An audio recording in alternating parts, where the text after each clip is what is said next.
نفل نماز کے بارے میں بتا دیا تھا. جی مفتی صاحب. جی مفتی صاحب.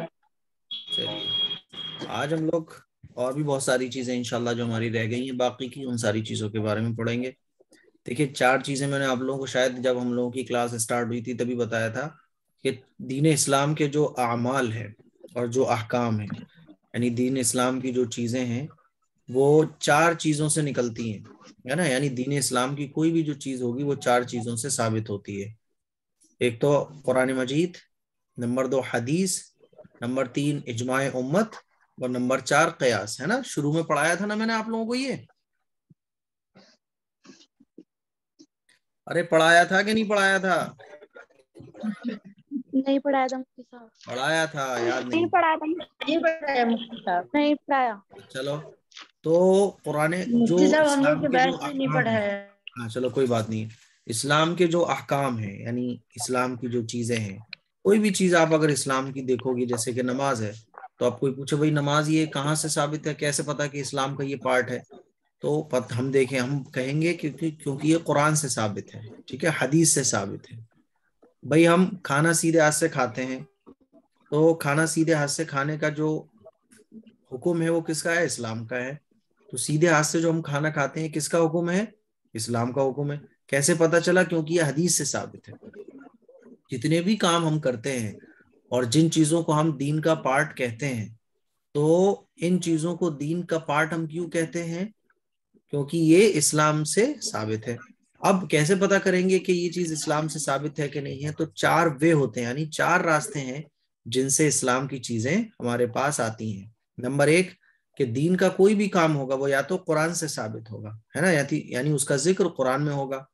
قرآن میں اگر نہیں ہوگا تو حدیث میں ہوگا.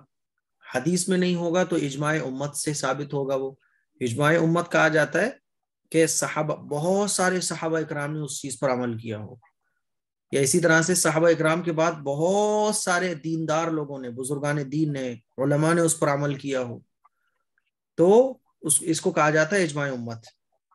اور قیاس کس کو کہا جاتا ہے؟ قیاس کہا جاتا ہے کہ شریعت کا کوئی حکم ہے، تو شریعت کا جو حکم ہے، مان لیجیے شراب پینا حرام ہے اسلام کے اندر. شراب پینا حرام کیوں ہے اسلام کے اندر؟ تو جب ہم نے غور کیا، علماء نے غور کیا کہ شراب کیوں حرام کی ہے اللہ تعالیٰ نے، اس لیے حرام کی ہے کیونکہ شراب کے اندر جو ہے وہ نشہ ہوتا ہے، اور جب آدمی نشے میں آتا ہے تو بہت سارے غلط کام وہ کر بیٹھتا ہے. تو اسلام میں شراب حرام ہے.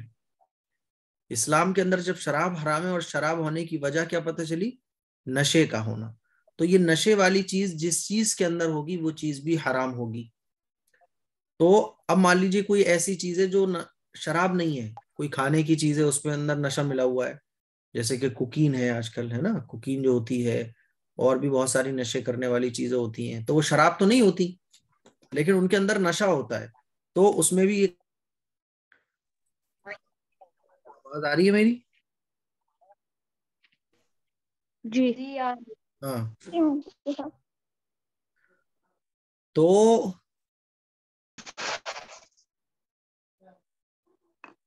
وائی فائی کیا آپ لوگوں کو آواز آ رہی مفتی صاحب کی؟ آواز آ رہی ہے نا؟